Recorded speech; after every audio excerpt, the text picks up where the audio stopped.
No one taught me how to face memories that are not my own, but cling to my flesh like a hereditary curse. I returned to the place where my mother was born, a quiet little town surrounded by pine forests and a lake as black as glass, to tidy up her past. But it was I who was unsettled. There is a wooden house across the lake. It wasn't mentioned in the will, no one spoke of it, yet every gaze avoided me when I asked. Then, on that first afternoon, I saw a silent figure standing behind the window frame. She did not move, only looked at me, her gaze piercing through flesh, knocking directly on my mind. That was when I knew. This return was not simple. It was a journey against the bloodline, tracing the secrets buried deep beneath the basement of memory. And I, Eliza Monroe, must answer the question that 3 generations of women in my family silently avoided. Who am I, in my own story? When my mother passed away, I returned to my hometown for the first time in nearly 20 years. Mother left little in her will, only a small house and a folded piece of paper placed between the pages of an old book. Inside, there was only one handwritten line, the ink faded. "Come back home, not to see me off, but to understand yourself." I read that line over and over. No explanation, no instructions. But it was enough to bring me back, carrying a suitcase, a bag of documents, and a void in my heart I couldn't name. I, Eliza Monroe, now a resident doctor, used to the surgical lights and the sound of monitors. But here, I was just a 10-year-old child who overheard stories about my grandmother disowning my mother and was forbidden to approach the house across the lake. The first days I lived in the cramped strangeness of memories and silence. Some mornings I woke up and for a few seconds truly forgot who I was. As if my childhood had never left this place. The wind blowing through the roof, the musty smell of old paper, even the soft fall of pine cones outside the porch brought back fragmented memories. I remember climbing on a wooden stool in the kitchen to reach a jar of cookies Mother hid on a high shelf. I remember afternoons spent scribbling with colored pencils on the backs of old book covers, including a drawing of a faceless man standing by the lake, whom I called Mother's friend back then. Mother just smiled, stroked my head, and folded the page without saying more. Once, I sneaked out of nap time, waded through the mud to the lake's edge. I just wanted to see the wooden house Mother forbade me to approach. That day was gloomy. The water was eerily still, and the house was shrouded in a faint mist.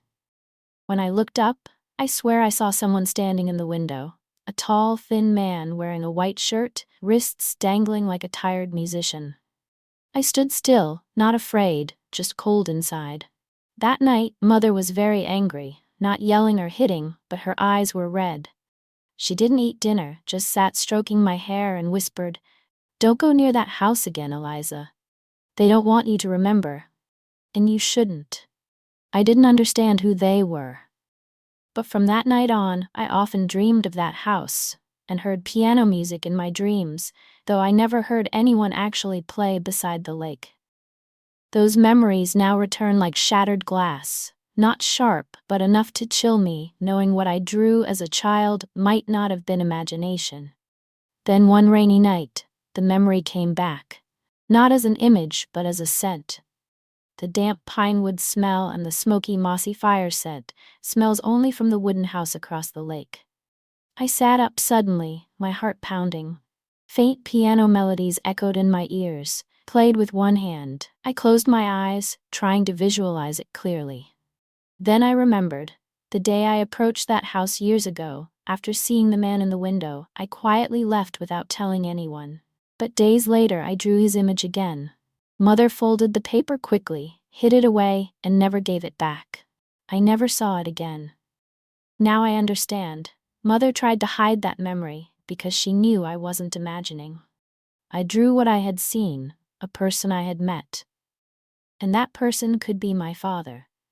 One quiet morning, I sipped coffee in silence, listening to the wind through the pines, trying to arrange my thoughts amidst the unfamiliar pace. I tried to start conversations with some old neighbors. Mrs. Esther across the street, Mr. Lawrence gardening at the end of the lane. They responded with polite smiles, but their eyes avoided me when I mentioned my mother, or worse, when I asked about the house across the lake. Once, at the small corner grocery, the woman behind the counter, a lady in her 50s, glanced at my name on the receipt and paused. Monroe, huh? Ah, Louise's daughter. Her voice dropped, then she changed the subject. I don't blame them. In this town, news spreads without words, just a look, and it seemed everyone knew my family's story, but no one dared speak it aloud. But this silence only ignited two things in me: suspicion and curiosity. Suspicion because it seemed everyone knew some truth I was forbidden to touch, and curiosity, every averted gaze, every unfinished sentence made me want to tear apart the old curtain the whole town had raised to hide something. My talk with Mrs. Esther was the first crack in that frozen silence. When she said, "Don't just listen to the living, but listen to what the dead leave behind," I felt my heart tighten, not from fear, but from the feeling that her words were no metaphor. It was an invitation to step into a world buried alive, waiting for me to dig it up. Mr. Lawrence's quietness and distant gaze were like a mirror reflecting what I dared not face. He didn't tell me everything, but he left enough silence for me to imagine, and that silence terrified me. I began to lose sleep. Questions overwhelmed all the medical logic I once learned. Why did my mother write that letter? Why did she die quietly, leaving a house shrouded in mist for years? And the man in my childhood drawing, who was he, and why do I remember him more clearly than anyone in my family? That silent crisis became my driving force, not from anger, but from a desperate need to know who I really am. On Tuesday afternoon, while sipping tea on the porch, I felt myself glittering amid a storm of mixed emotions. The warm cup in my hand contrasted with the icy coldness of the silence around the lake. The empty pier, the pine branches, and the old trails revived the flooding memories, as if the world suddenly opened before my eyes. I saw a figure standing across the lake. Not the man as before, but a woman. Thin, wrapped in a long dark dress, hair flowing over her shoulders as if brushed by the lake wind and time. She stood silently at the water's edge, facing my house, motionless, unblinking. The sunset dyed the lake red, and her shadow reflected on the water like a memory refusing to fade. I wasn't sure if she was real or a spirit left behind. But what chilled me most was her gesture. She raised her hand, not to wave or call, but gently placed it on her left chest, where the heart lies, then bowed her head softly. I froze. At that moment, I felt as if I were being silently forgiven, not in words but in presence. I wanted to call to her, but in an instant she turned and vanished behind the willows. But this time, I ran to the window, and I caught sight. She didn't disappear into the mist. She walked straight into the wooden house across the lake, the very prison where my father had been held. The wind blew fiercely, and I heard the window hinge creak like a sigh. A sudden memory surged. The last time my mother held me tightly as a child, the same day I drew the man by the lake. She whispered through tears, "If one day you see her, you will understand why I never returned." Now I understand. The woman by the lake isn't a ghost. She is my mother. A part of her, divided by guilt and fear, still lingers where she once loved, betrayed, and lost everything. The door creaked softly, as if an unspoken invitation. I couldn't resist. An invisible thread pulled me away from the porch, across the freezing lake, beyond all bounds of reason. I followed the shadow into the wooden house. The door opened again, this time without the wind. She was there. My mother. Not in flesh, but as living memory. She hadn't aged or withered as in her last days. She was the age I always remembered. 35, her eyes heavy with love and guilt. I didn't speak, but she whispered, "I'm sorry for letting you live without knowing you were born from love. I'm sorry for letting you draw your father's image without anyone affirming it was real. And I'm sorry for not being strong enough to save him." I didn't cry. I just nodded. At that moment, I understood forgiveness needs no words. She smiled, gently touched my cheek with a breeze, then faded into the room, as if she had never left. I returned home, skipping dinner with a cold sandwich left untouched on the table. Under the pale yellow light, the space felt both warm and suffocating, as if holding the breath of those who had passed. Upstairs in the attic, I walked into my mother's bedroom with heavy steps, each one treading through a thick layer of dust laden with memories. I began rifling through drawers, not out of mere curiosity, but driven by a vague urge tapping at the rhythm of my chest. It felt like a message waiting for me all these years of absence. As my fingers brushed over wooden compartments, touching stray hairs and a few old items, I felt like an intruder in the private life of the one who gave me life. Finally, I found an old diary with a soft, worn leather cover and frayed edges. My mother's familiar handwriting slanted across the page, still holding the trembling trace of the hand that wrote it. I opened it and read the first lines, and my world tilted. Agnes never forgave me. She thought I betrayed her by leaving this place. The house across the lake is where all secrets die or are buried alive. Sweat broke out on my palms. My fingers trembled despite the warm room. Each word was like a knife digging up layers of soil over things I thought had long rested. My chest burned, not just from fear, but from a rising sense of disorientation.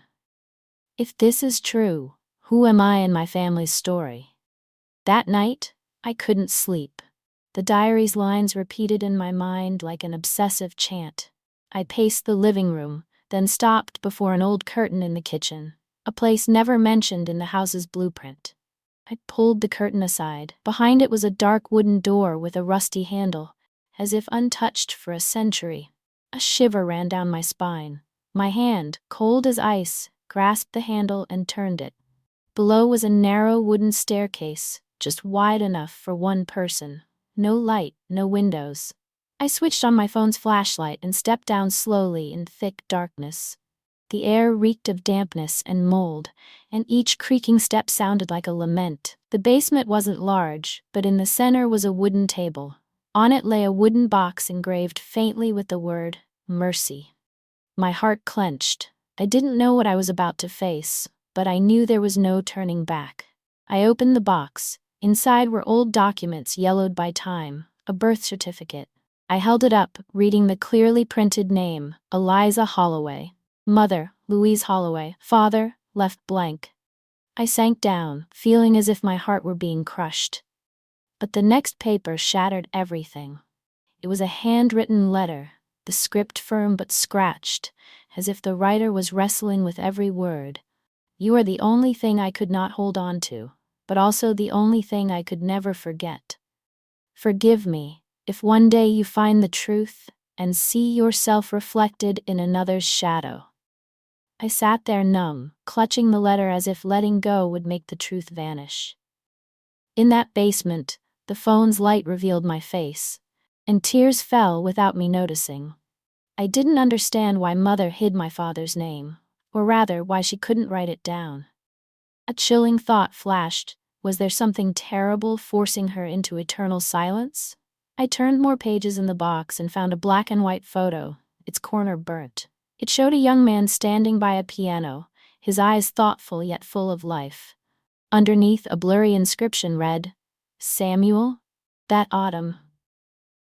Samuel, a name never mentioned in my life. But why did he appear here, in this hidden basement, among fragments of truth? I pulled out another paper, an old diary, perhaps my grandmother's. The script tilted but sharp as a blade. Samuel betrayed us. He demanded disclosure, demanded identity for the child. I cannot allow the Holloway name to be stained. I cannot let a lifetime of honor drown in mud. He chose death, but I was the hand that pushed him there. Now I understood. Samuel was my father, a poor musician once a student of my grandmother. Agnes, fearing loss of reputation, refused to accept the illegitimate child, that child being me. Worse, she imprisoned my father when he wanted to reveal everything, even causing his death in the dark basement. My mother, Louise, legally my older sister, was actually Agnes's daughter, forced to accept me as her own. Her love was real but fraught with fear. She was pressured to keep this secret until her last breath, but weakened, wrote the diary, leaving clues. To my grandmother, this was betrayal. I looked around the basement, feeling as if some soul lingered in the dense shadows. On a wall corner was a patch of cement differing in color. My heart raced. Touching it, my palm went cold. Could this be a makeshift grave for one buried by family honor? I stepped back. My questions no longer revolved simply around, who is my father? But rather, what has my family done to hide me from the truth? And do I still want to belong to that bloodline? 6. The stormy night across the lake. The sky was overcast all afternoon, then suddenly darkened as if swallowed by a sinister breath. The willow branches by the lake bent and screeched as if being pulled. I stood behind the glass, eyes fixed on the house across, where the figure appeared at sunset. The wind tore the window latch, making the curtain flail wildly, yet my heart felt strangely calm. I put on my coat, grabbed a flashlight, and headed toward the lakeshore. The water rippled darkly. The small boat Mother once used still lay there, soaked in rainwater. I rowed across. Each stroke brought back floods of memories, the letter, the photo, grandmother's cold confession, all leading me here. I had to confront it. The house was pitch dark, but when I stepped onto the porch, the front door swung open as if someone was waiting. No sounds, no human breath. Yet the house was intact. A chair indented, half-used oil lamp, and a piano covered with white cloth. I stepped in. The flashlight beam caught the mirror in the living room. My reflection, and behind it, a silent man standing. I turned. No one there. The wind howled through the window, rocking the flashlight beam. The piano suddenly played a low note, as if someone gently touched a key. I approached. On the piano lid lay a yellowed paper. I played the last song here before my voice was stolen. I placed my hand on the keys, cold, but my heart warmed strangely, not with peace, but because I knew the truth was not in documents. It was here, among forgotten sounds. 7. The attic. I climbed the narrow stairs to the attic. The smell of old wood and musty fabric filled my nose, but I did not turn back. The flashlight illuminated the low ceiling where cobwebs hung like a sheer veil. Something was here, a suppressed heartbeat, an unfinished song. In the corner stood a leather-bound wooden chest, its rusty lock barely holding. I gently pried it open with a wrench found on a shelf. The chest creaked awake with the sounds of a past disturbed. Inside lay handwritten music sheets, yellowed. The corner of each page read, S. Keane, Sonata for Mercy. I flipped to the last page. An old cassette tape lay inside a brown paper envelope, labeled, Do not open unless ready to forgive. I held it, trembling. In the dark room, I found an old cassette player under a dusty desk. Somehow, it still worked when I pressed play. Music filled the air. The first notes shaky, then spreading like smoke into every corner of my heart. It was not just a song, it was a voice, the piano's, the lost man's, and the burden of 3 generations. I collapsed on the floor, tears uncontrollable. My mind fought between 2 emotions. Part of me wanted to scream, smash the recorder, tear everything away, to reject a past so dark and full of betrayal. But the other part, tender and fragile, held me back, whispering, he loved, he played, and left the last thing he had, his voice. The music stopped. Silence. Then a hoarse male voice. Eliza, if you hear this, it means I have nothing left to hide. Live without fear. Don't let the Holloway name imprison your dreams. I stayed there long, knees hugged to chest, flashlight swaying on the wooden wall. My heart ached, not just from loss, but because for the first time I understood. What is buried never truly disappears. It waits in silence for the right moment to surface. I found my father, not in image, but in music, memory, and the last words echoing through space. 8. The truth will be heard. I returned home in the still raining storm, coat soaked, hair wild, but my heart clearer than ever. What I heard on that tape was not just music or voice, it was evidence, a truth hidden away, a memory never recognized in my family history. I spent the night at the desk, organizing everything. Mother's diary, grandmother's letters, birth certificate, Samuel's photo, and the cassette. I copied all files onto a hard drive, preparing a forensic-like dossier for conscience. I was no longer a child needing adult blessings. I was a woman who would not let this pain repeat for anyone else. The next morning, I sent all the documents to the local court and an independent regional newspaper. No pseudonyms, no concealment. I signed my real name, Eliza Holloway. Then stepped outside, breathing deeply as if for the first time with my own lungs. 3 weeks later, the story appeared on the front page of the section Truth Behind the Old Doors. The story shocked, not with blood or death, but because it made people reconsider truths accepted only because silence had long protected them. I returned once more to the house across the lake, this time not to investigate but to place a small stone marker beneath a willow. Samuel Keene. One who loved, dreamed, and was forgotten. I played the Sonata for Mercy again under the old porch. The sound was not just for my father, but for all who were buried alive by honor and prejudice. The wind rustled the willow branches as if whispering, "Thank you for speaking for us." Lernine, the whisper within me. I sat by the lake after a small witnessless ceremony. The gravestone bearing Samuel's name still wet with morning dew, but in my heart that name was etched like lifeblood. I once thought I was a descendant of a righteous family, raised with love and dignity. But now I know I am the result of forbidden love, an unnamed sentence, and a deliberate chain of silence. I am the hidden child, not because I am wrong, but because they feared the light. I do not hate my grandmother. I pity her. A woman who lived a lifetime with reputation, but dared not be herself. I do not blame my mother, who loved me in the shadows, enduring years torn between duty and love. Reason tells me to be angry, but my heart chooses forgiveness. Not to forget, but to live on.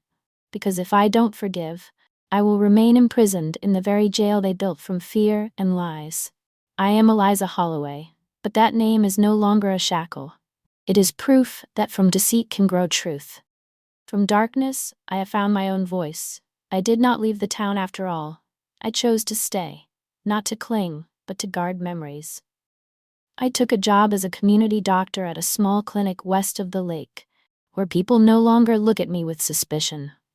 I moved into the house my mother left, repaired the roof, repainted walls, and kept the attic as a silent museum for Samuel. The city was once where I fled my past, but here, right here, I began to truly live it. Each morning I walked to the lake, carrying a cup of coffee and a new notebook. I do not write to tell a story, but to preserve sounds. Sounds people once tried to bury. 10. Across the mirror-like water months later, autumn returned. The willow by the lake shed golden leaves onto the mirror-like water, like unanswered questions. I sat beneath the old porch, gazing at the wooden house across the lake, no longer a ghost but a silent witness. That morning, I placed a white bouquet on the doorstep. No name, no ribbon, just gratitude for memories that chose to live again so I could live truly. Then I stepped down to the lake and rowed the small boat across the calm mirror-like water. For the first time in months, I opened all the doors of the house across the lake. I let light flood in. The scent of rotten wood and ashes remained, but something had changed. No more whispers, no more melancholy music, only the wind blowing through empty hallways like a gentle farewell. I took out my notebook and wrote the final line. Father, I have heard you. Mother, I have forgiven you. And I will go on living, like the light in the house once drowned in darkness. I burned that paper right there in the room, the ashes drifting with the wind. Then I locked the door. This time I threw the key into the lake. A chapter closed, not in silence but in light.